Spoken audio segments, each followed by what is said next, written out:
I'd stopped expecting anything off the chapel set except static and the hum of the relay dish turning on its bearing. A leftover from when this colony post still ran a circuit chaplain before budgets dried up, and we kept the antenna because nobody wanted to climb up and take it down. 22 years in this line of work, you keep things on out of habit because the one time you don't is the time it mattered. The night the hymn came through, I was patching a burn on a loader operator's forearm and only half listening. The chapel band doesn't carry voice traffic. It's a narrow channel built for devotional pings. So when the receiver put out a long, layered tone, I assumed bleed through. Then I heard the shape of it. Singing. Not human. Alien, formal, structured the way only generations of refinement can manage. The same six-note phrase repeating with small variations, like a prayer while turning. I didn't know, yet it wasn't meant for me. None of US did for a while. What I learned afterward from Captain Vol was this. The Relay Arc Tessera had been limping through deep space 4 years, carrying 1,100 colonists from a homeworld their faction's records simply listed as lost.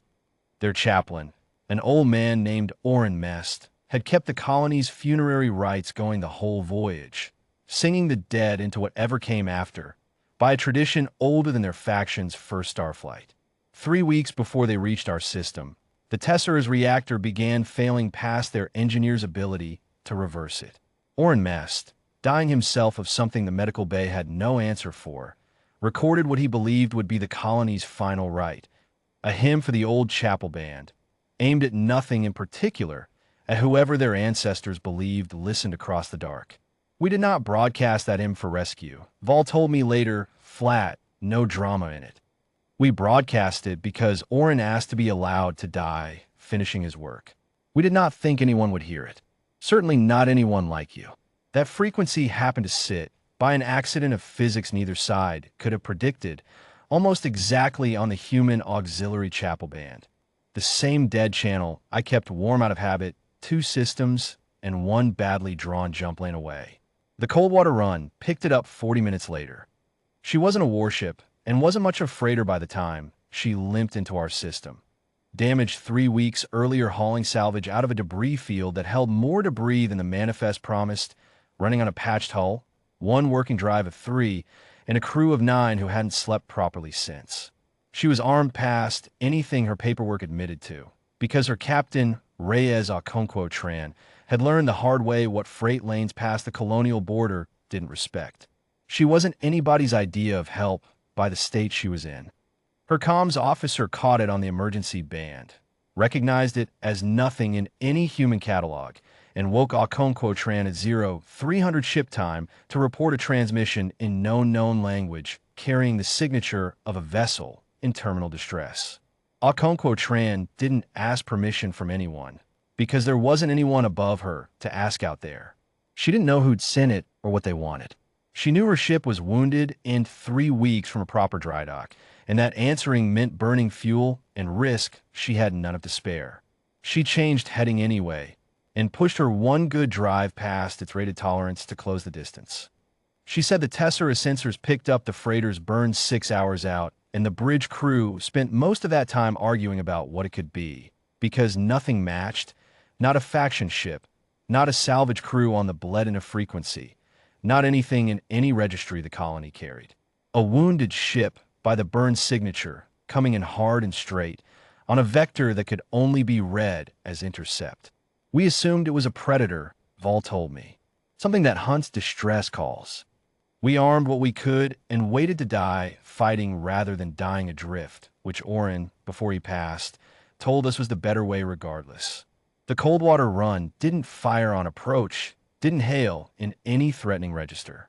Okonkwo Tran came in slow over the last 100 kilometers, broadcasting on every open band she had, in the flattest voice her comms officer ever heard her use. Unknown vessel, we read your transmission as distress. We are inbound to assist. We are not well equipped for this. We are coming anyway. That line stayed with Vol's crew longer than almost anything else that happened that night. What the Coldwater Run actually had to offer wasn't much, against a colony arc carrying 1,100 souls on a dying reactor.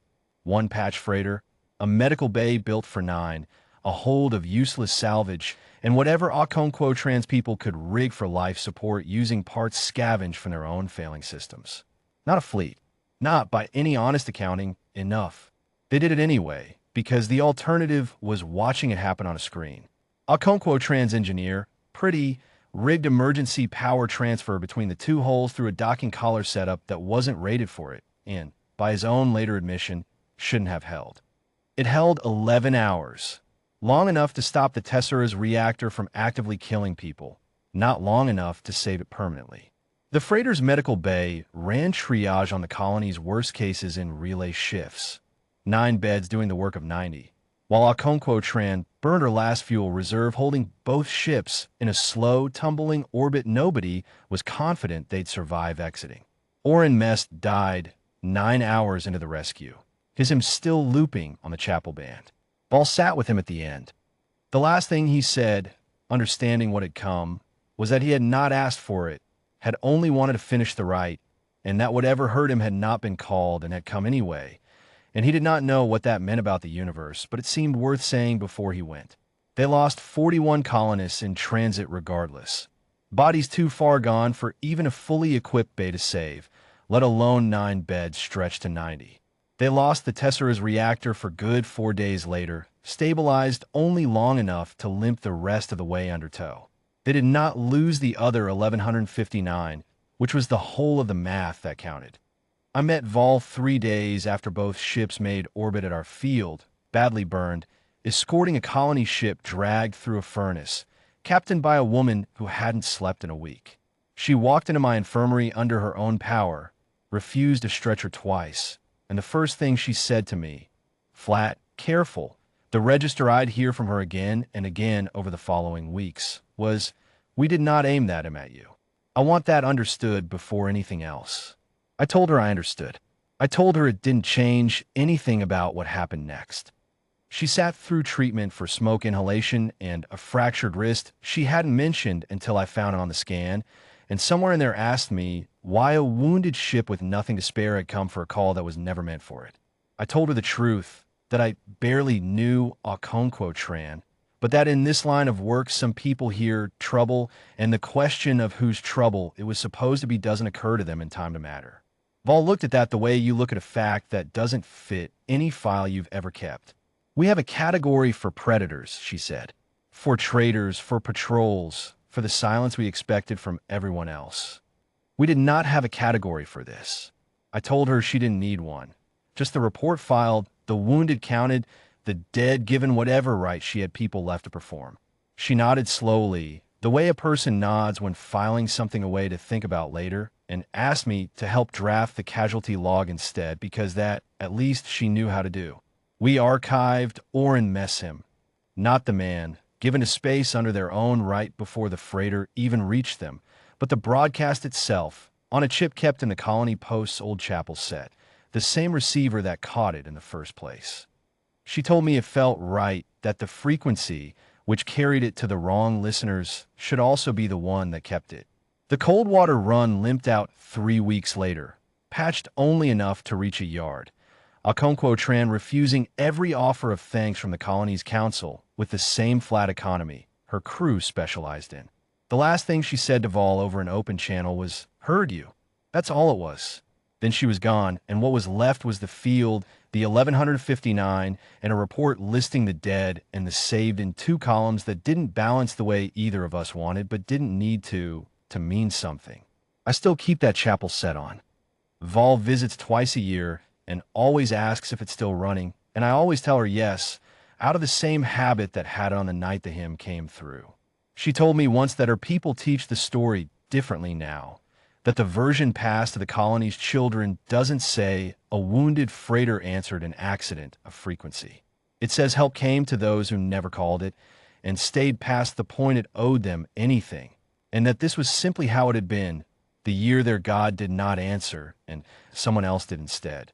I don't correct the telling. Some reports are filed for the record. Some are filed for what people need to carry forward. I've learned, 22 years in, that you don't always get to choose which kind you're writing, only that you write it true enough to bear the weight either way.